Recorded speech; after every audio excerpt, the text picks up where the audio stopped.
Just hours after DCP Deputy Party Leader Cleophas Malala faced off with police in a chaotic confrontation in Kakamega, his ally, Juja MP George Koimburi, was allegedly abducted on Sunday afternoon by unidentified men during a church service.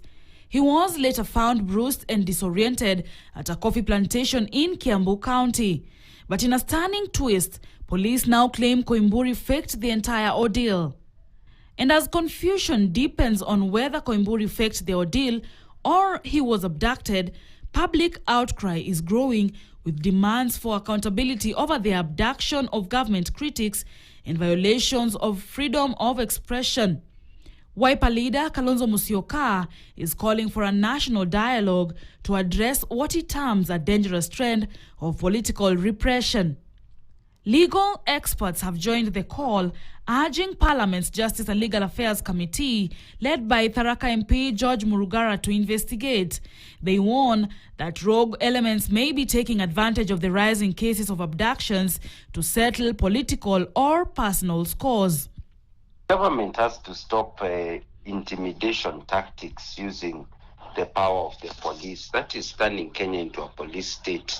They should avoid breaking the law. Abductions are illegal. They are very irregular. They should stop those things. And the institutions have to become independent and accountable. I think one of the problems you're having is lack of independence or accountability of various institutions. Abductions by political formations then deteriorated to where thugs took advantage, and therefore persons are abducted by criminal elements with the view of extortion. So this issue should not be taken lightly in the sense of it is affecting certain politicians or it is affecting people who are no longer aligned with the government of the day. But it should actually be a security issue that is prioritized, because who knows when the next person is abducted, who has actually abducted them? And how can you ensure that you also respect various rights? According to Matheka, Kenya's failure to ratify the International Convention on Enforced Disappearances, signed in 2006, has hampered justice for victims.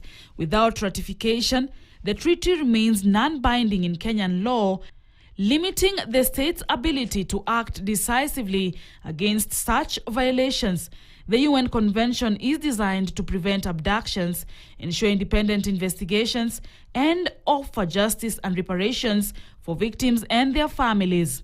Kenya has yet to ratify. However, a recent decision from the High Court has actually codified the question of enforced disappearances as customary international law, and as such, there is progress towards actually us using that law in regards to persons who have been forcefully disappeared.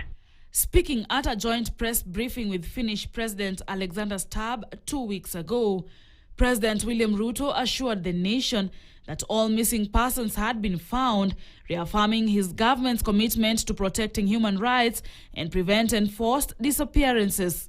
All the people who disappeared or who were abducted in what you said, all of them have been brought back to their families. However, data from the Kenya National Commission on Human Rights reveals a troubling reality. 82 people went missing between June and December 2024, many during anti-finance bill protests.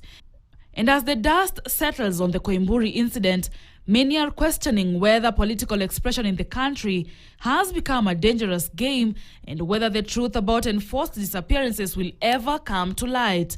Winfrey Owino, KTN, Nairobi.